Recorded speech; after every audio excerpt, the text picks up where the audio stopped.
രാഹുൽ ഗാന്ധിയും അതേപോലെ തന്നെ CJPയും വരും ദിവസങ്ങളിൽ ഒരേ വേദിയിൽ ഒരേ സദസ്സിൽ ഒന്നിച്ചു വരാനുള്ള വലിയൊരു സാധ്യത അവിടെ നിലനിൽക്കുന്നുണ്ട്. ഈ ഒരൊറ്റ ചോദ്യം ഇപ്പോൾ രാജ്യത്തുണ്ടാക്കുന്ന ഒരു വലിയ ടെൻഷൻ അല്ലെങ്കിൽ ഒരു രാഷ്ട്രീയ കൂളിളക്കം എന്ന് പറയുന്നത് അത്ര ചെറുതൊന്നുമല്ല എന്ന് നമ്മൾ ആദ്യം തന്നെ വളരെ കൃത്യമായിട്ട് മനസ്സിലാക്കേണ്ടതുണ്ട്. ഡൽഹിയിലെ ജന്തർ മന്ദറിൽ വീണ്ടും വലിയൊരു പ്രക്ഷോഭം തുടങ്ങാൻ പോവുകയാണ്. അഥവാ അങ്ങനെ വലിയൊരു ജനകീയ പ്രക്ഷോഭം അവിടെ സംഭവിക്കുകയാണെങ്കിൽ ആ വലിയ പ്രക്ഷോഭത്തിന് രാഹുൽ ഗാന്ധി വലിയ തോതിൽ തന്റെ പൂർണ്ണ പിന്തുണ നൽകാൻ സാധ്യതയുണ്ടോ എന്ന വലിയൊരു ചോദ്യമാണ് ഇപ്പോൾ എങ്ങും മുഴങ്ങിക്കേൾക്കുന്നത്.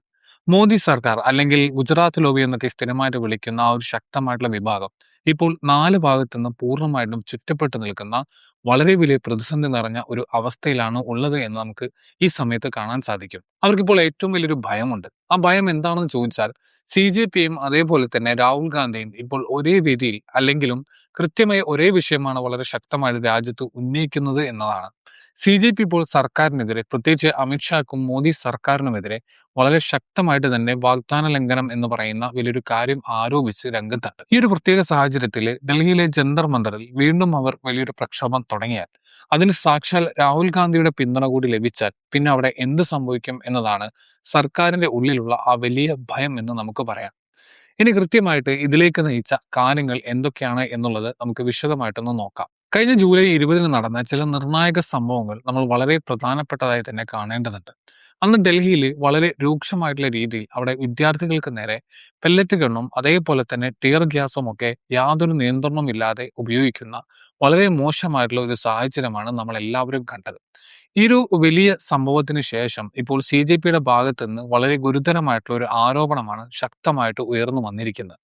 അതായത് അന്ന് ജൂലൈ 25-ന് BJP നേതാവ് JP നദ്ദയും അതുപോലെ തന്നെ മന്ത്രി ജിതേന്ദ്ര സിംഗും ചേർന്ന് അവർക്ക് നൽകിയ ചില വലിയ ഉറപ്പുകളുണ്ട്.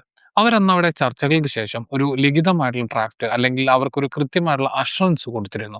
എന്നാൽ എഴുതി നൽകിയ ആ വാഗ്ദാനം പൂർണ്ണമായിട്ടും ലംഘിക്കപ്പെട്ടു എന്നാണ് അവരിപ്പോൾ സർക്കാരിനെതിരെ ആരോപിക്കുന്നത്. ഇങ്ങനെ വളരെ കൃത്യമായി നൽകിയ ഉറപ്പുകൾ ലംഘിക്കപ്പെട്ടതുകൊണ്ട് തന്നെ ജൂലൈ 20-ന് നടന്നതിനേക്കാൾ വലിയൊരു പ്രക്ഷോഭം വരും ദിവസങ്ങളിൽ വീണ്ടും തുടങ്ങും എന്ന കൃത്യമായിട്ടുള്ള ഒരു മുന്നറിയിപ്പും അവർ സർക്കാരിന് നൽകിയിട്ടുണ്ട്. അപ്പോൾ ഇവിടെ സ്വാഭാവികമായിട്ടും നിങ്ങളുടെ മുന്നിലും എൻ്റെ മുന്നിലുമൊക്കെ വളരെ പ്രസക്തമായിട്ടുള്ള ഒരു വലിയ ചോദ്യം വരും. എന്തുകൊണ്ടാണ് ഭരണകൂടം നൽകിയ ഉറപ്പുകൾ പാലിക്കപ്പെടാതെ പോകുന്നത്? വീണ്ടും ഇങ്ങനെ ഒരു വലിയ പ്രക്ഷോഭത്തിലേക്ക് കാര്യങ്ങൾ പോകാൻ എന്താണ് പ്രധാന കാരണം? ഇതിനിടയിലാണ് വളരെ നിർണായകമായിട്ടുള്ള മറ്റൊരു കാര്യം കൂടി അവിടെ സംഭവിക്കുന്നത്. CJPയുടെ ഒരു പ്രധാന പ്രതിനിധിയായിട്ടുള്ള ആശുതോഷ് റാങ്കോയുടെ ഒരു സ്റ്റേറ്റ്മെന്റ് ഇപ്പോൾ സമൂഹ മാധ്യമങ്ങളിൽ വളരെ വലിയ രീതിയിൽ വൈറലായിക്കൊണ്ടിരിക്കുകയാണ്. ഇതിനൊപ്പം തന്നെ നമ്മൾ ഇതിൽ വളരെ ശ്രദ്ധയോടെ നോക്കിക്കാണേണ്ട മറ്റൊരു പ്രധാനപ്പെട്ട കാര്യമാണ് മുതിർന്ന മാധ്യമ പ്രവർത്തകനായിട്ടുള്ള ഉമാശങ്കർ സിംഗിന്റെ എക്സിലെ പോസ്റ്റ് എന്ന് പറയുന്നത്.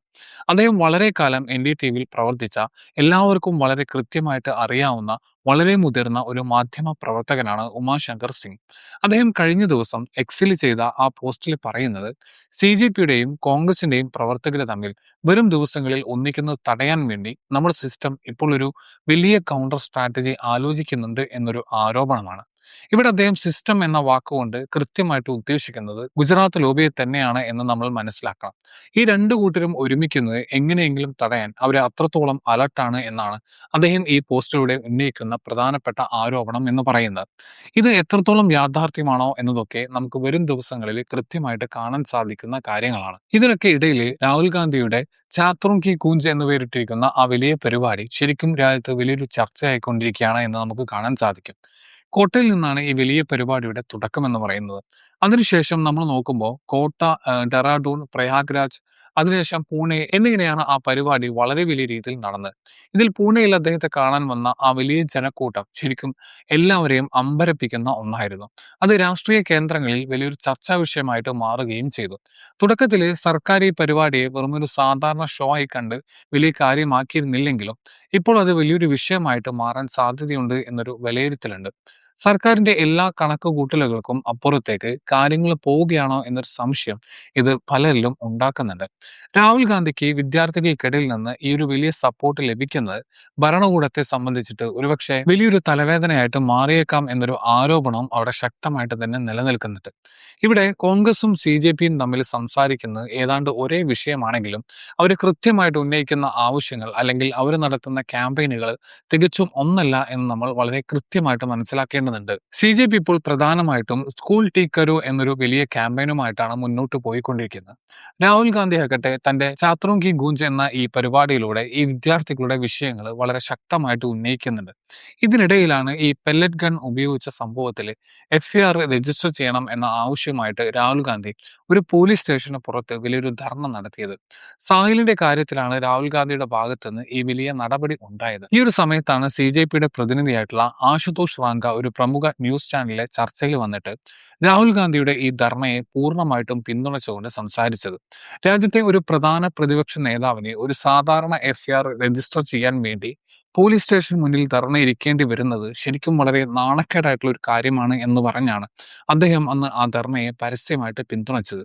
ഈ ഒരു വലിയ പിന്തുണ വരുമ്പോൾ സ്വാഭാവികമായിട്ടും ഇവരുടെ ബന്ധം കൂടുതൽ അടുക്കുകയാണോ എന്ന വലിയൊരു ചോദ്യം ഇവിടെ വീണ്ടും ഉയരുന്നുണ്ട്. അവർ ശരിക്കും ഒരേ വേദിയിൽ ഒന്നിച്ചു വരുമോ എന്നതാണ് ആ പ്രധാന ചോദ്യം എന്ന് പറയുന്നത്. ഈ ഒരു വലിയ വിഷയം എങ്ങനെയാണ് ഇത്രയും വലുതായത് എന്നതിന്റെ ആ ഒരു സീക്വൻസ് നമ്മൾ വളരെ കൃത്യമായിട്ട് നോക്കേണ്ടതുണ്ട്. തുടക്കത്തിൽ നമ്മൾ നോക്കുകയാണെങ്കിൽ കോൺഗ്രസ് ഈ ഒരു പ്രക്ഷോഭത്തെ യാതൊരു രീതിയിലും പിന്തുണച്ചിരുന്നില്ല എന്ന് നമുക്ക് കാണാൻ സാധിക്കും. എന്നാൽ പിന്നീട് കോൺഗ്രസിന്റെ സേവാദൾ വളരെ അപ്രതീക്ഷിതമായിട്ട് അവിടെ ധർണയ്ക്കെത്തി. അതിനുശേഷമാണ് കോൺഗ്രസ് നേതാവായിട്ടുള്ള പവൻ ഖേര അവിടെ വന്നിട്ട് എന്നെ സാക്ഷാൽ രാഹുൽ ഗാന്ധി ഇങ്ങോട്ട് അയച്ചതാണ് എന്ന് പരസ്യമായിട്ട് പറയുന്നത്. പിന്നെ നമ്മൾ കാണുന്നത് രാഹുൽ ഗാന്ധി സ്വയം ആ വലിയ പ്രക്ഷോഭത്തിലേക്ക് വളരെ നേരിട്ട് തന്നെ ഇറങ്ങുന്ന ഒരു കാഴ്ചയാണ്. അദ്ദേഹം പ്രധാനമന്ത്രിയുടെ വസതിക്ക് പുറത്ത് ഈ ഒരു വിഷയത്തിൽ ധർണയിലിരിക്കുകയും അമിത്ഷാക്കെതിരെ നേരിട്ട് വലിയൊരു പോര് തുറക്കുകയും ചെയ്തു. അന്ന് അദ്ദേഹം വളരെ വ്യക്തമായിട്ട് പറഞ്ഞത് ധർമ്മേന്ദ്ര പ്രധാൻ തന്റെ സ്ഥാനം രാജിവെക്കുന്നതുവരെ ഈ വലിയ പോരാട്ടം തുടരും എന്ന് തന്നെയായിരുന്നു. ആ സമയത്ത് അദ്ദേഹം നടത്തിയ ആ വലിയ പ്രഖ്യാപനം ശരിക്കും ഈ സമരത്തിന്റെ മൊത്തം അന്തരീക്ഷം തന്നെ പൂർണ്ണമായിട്ടും മാറ്റിമറിച്ചു എന്ന് വേണമെങ്കിൽ നമുക്ക് പറയാൻ സാധിക്കും. ഈ ഒരു പ്രത്യേക സാഹചര്യത്തിൽ CJPയുടെ ഭാഗത്തു നിന്ന് വരുന്ന ആരോപണങ്ങൾ വളരെ ഗൗരവമുള്ളതാണ് എന്ന് പറയാതെ വയ്യ. അന്ന് വിദ്യാർത്ഥികൾക്ക് നൽകിയ ആ ഉറപ്പുകൾ ഒന്നും തന്നെ സർക്കാർ ഇതുവരെ പാലിച്ചില്ലെന്നും വിദ്യാർത്ഥികൾക്കെതിരെയുള്ള FIRകൾ ഇതുവരെ അവർ പിൻവലിച്ചിട്ടില്ല എന്നും CJP പറയുന്നു.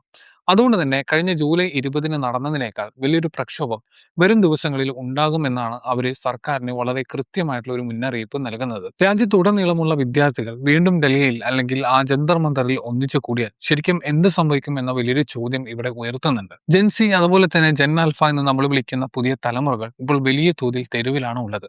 ഒരു ഭാഗത്ത് പ്രധാനമന്ത്രി നരേന്ദ്രമോദി വിദ്യാർത്ഥികളോട് മാപ്പ് പറയുകയും ഇൻസ്റ്റഗ്രാമിൽ ചെന്നിട്ട് അവരുമായിട്ട് റീൽസ് ഒക്കെ ഉണ്ടാക്കുകയും ചെയ്തു. എന്നാൽ പിന്നീട് അദ്ദേഹം അവരെ പാടെ മറന്നു എന്നൊരു വലിയ വിമർശനവും നിലനിൽക്കുന്നുണ്ട്. ഈ ഒരു പ്രശ്നം പരിഹരിക്കാൻ വേണ്ടിയിട്ട് JP നദ്ദയും പ്രധാനമന്ത്രിയുടെ ഓഫീസിൽ തന്നെയുള്ള ജിതേന്ദ്ര സിംഗിനെയുമാണ് ആദ്യം പ്രധാനമായിട്ടും ചുമതലപ്പെടുത്തിയിരുന്നത്. ഈ ഒരു വലിയ വിഷയത്തിൽ പിഎംഒയുടെ ശ്രദ്ധ വരെ പതിഞ്ഞിട്ടുണ്ട് എന്നാണ് ഉമാശങ്കർ സിംഗ് തന്റെ പോസ്റ്റിലൂടെ വ്യക്തമാക്കുന്നത്. നമ്മുടെ രാജ്യത്ത് മുമ്പ് നടന്ന ചില വലിയ പ്രക്ഷോഭങ്ങളുമായിട്ട് ഇതിനൊന്ന് താരതമ്യം ചെയ്ത് നോക്കുമ്പോൾ സമാധാനമായിട്ടുള്ള ചില പ്രധാന കാര്യങ്ങൾ നമുക്ക് കാണാൻ സാധിക്കും. വലിയ കർഷക പ്രക്ഷോഭം നടന്ന സമയത്തും അവസാനം അവർക്ക് നൽകിയ പല ഉറപ്പുകളും ലംഘിക്കപ്പെട്ടു എന്ന വലിയൊരു ആരോപണം അന്ന് വന്നിരുന്നു. അതുപോലെ തന്നെ ഗുസ്തിക്കാരുടെ വലിയ പ്രക്ഷോഭത്തിലും ഇതേ രീതിയിലുള്ള ആരോപണങ്ങളും ഉണ്ടായി. ഇപ്പോഴിതാ ഈ രാജ്യത്തെ യുവാക്കളും വിദ്യാർത്ഥികളും കൃത്യമായിട്ട് അതേ വാഗ്ദാന ലംഘനം തന്നെ ഇവിടെയും ആരോപിക്കുന്നു. ഇതിനൊപ്പം തന്നെ മറ്റൊരു റിപ്പോർട്ട് കൂടി വരുന്നത് എന്താണെന്ന് വെച്ച് കഴിഞ്ഞാൽ ഈ പ്രശ്നങ്ങൾ ചർച്ച ചെയ്യാൻ കൂടിയ പുതിയ യോഗങ്ങളിൽ നിന്ന് അമിത്ഷാ വിട്ടുനിൽക്കുന്നു അല്ലെങ്കിൽ അദ്ദേഹം ഈ വിഷയത്തിൽ നിന്ന് വളരെ ബോധപൂർവം അകലം പാലിക്കുന്നുണ്ടോ എന്ന വലിയൊരു സംശയമാണ്. ഈ പ്രശ്നങ്ങളെല്ലാം കൂടി നിൽക്കുന്ന സമയത്ത് കോൺഗ്രസും CJPയും തമ്മിൽ ഒരുമിച്ച് വന്നാൽ അത് വലിയ മാറ്റങ്ങൾക്ക് കാരണമാകാം. അപ്പോൾ ഈ വലിയ വിഷയത്തിൽ എന്താണ് നിങ്ങളുടെ വ്യക്തിപരമായിട്ടുള്ള അഭിപ്രായം? കോൺഗ്രസും CJPയും ഒരേ വേദിയിൽ ഒരുമിച്ച് വരണമെന്ന് നിങ്ങൾക്ക് തോന്നുന്നുണ്ടോ? ഈ ഒരു വരുന്ന പുതിയ പ്രക്ഷോഭത്തിന് രാഹുൽ ഗാന്ധി പിന്തുണ നൽകുമോ? ഇതൊരു വലിയ ചോദ്യം തന്നെയാണ്. ഈ കാര്യങ്ങളെക്കുറിച്ചുള്ള നിങ്ങളുടെ കൃത്യമായിട്ടുള്ള അഭിപ്രായങ്ങൾ തീർച്ചയായും താഴെ കമന്റ് ബോക്സിൽ അറിയിക്കാം. മറ്റൊരു വീഡിയോ വേണ്ടി നമുക്ക് പിന്നീട് കാണാം. Thank you.